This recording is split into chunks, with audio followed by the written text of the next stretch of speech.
Sir, खोड़ double murder case में एक मुख्य आरोपी को गिरफ्तार किया है। कौन है आरोपी और किस तरह इसने वारदात को अंजाम दिया? दिनांक 25/2/2022 को खोड़ में दो सगे भाई परमजीत ठाकरान और उसके भाई सुरजीत ठाकरान की सरेआम गोलियां मार के हत्या की गई थी।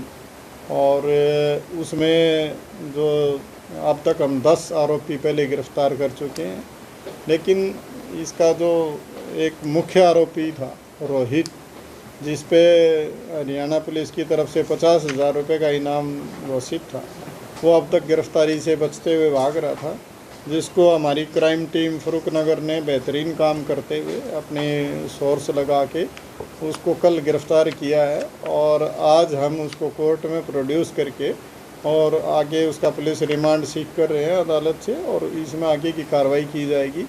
ये उसी गांव का रहने वाला है और इनकी आपस में रंजिश थी, और ये लॉरेंस बिश्नोई, अनमोल बिश्नोई, नरेश सेठी इनके संपर्क में रहता था और उनसे मिलके इन्होंने इस हत्याकांड को अंजाम दिया था। ये उस सारे मर्डर का अहम सूत्र है और इनके साथ भी जुड़ने की अहम कड़ी है।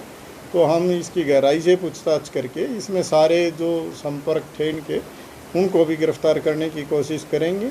इसमें नरेश सेठी को हमने गिरफ़्तार कर लिया है पहले, और हमने लॉरेंस बिश्नोई का इस मामले में प्रोडक्शन वारंट जारी करा दिया है, और जो काला जठेड़ी है उसका भी हमने प्रोडक्शन वारंट जारी करा रखा है।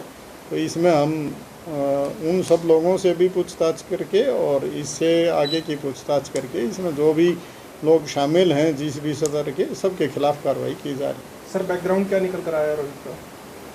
रोहित जो है ये पहले भी एक मामले में रहा है, और ये क्योंकि गांव में यहाँ पे रह के और अब एक तो शराब का कारोबार उनसे छीनना चाह रहे थे, दूसरा ये गुड़गांव इलाके में अपना वर्चस्व स्थापित करना चाह रहे थे, और इसी प्रकरण में इन्होंने इस डबल मर्डर को अंजाम दिया। और उसके बाद भी लगातार जो चंद्रभान को धमकी दी गई थी पटौदी में, जिसके संबंध में अलग मुकदमा दर्ज है, उसमें भी इसी की तरफ से धमकी दी गई थी और ये अहम कड़ी रहा है। इसी तरह से रसगुल्ले वाले को धमकी दी गई थी, उसमें उससे भी 50 लाख रुपए की फिरौती मांगी थी इन्होंने, उसकी भी अहम कड़ी रहा है। एक और मामला था जिसमें फिरौती मांगी गई थी सेक्टर 5 का, उसमें भी ये अहम कड़ी रहा है। और एक गंगानगर का मुकदमा है, उसमें भी ये बात सही है, उन्होंने इस चीज़ का प्रयास किया है, लेकिन मुझे लगता है कि भी इस बात को समझने की ज़रूरत है कि उसमें कितने सारे लोगों को पुलिस ने वो गिरफ़्तार करने में कामयाबी हासिल करके उनके नेटवर्क को ध्वस्त करने का काम किया है।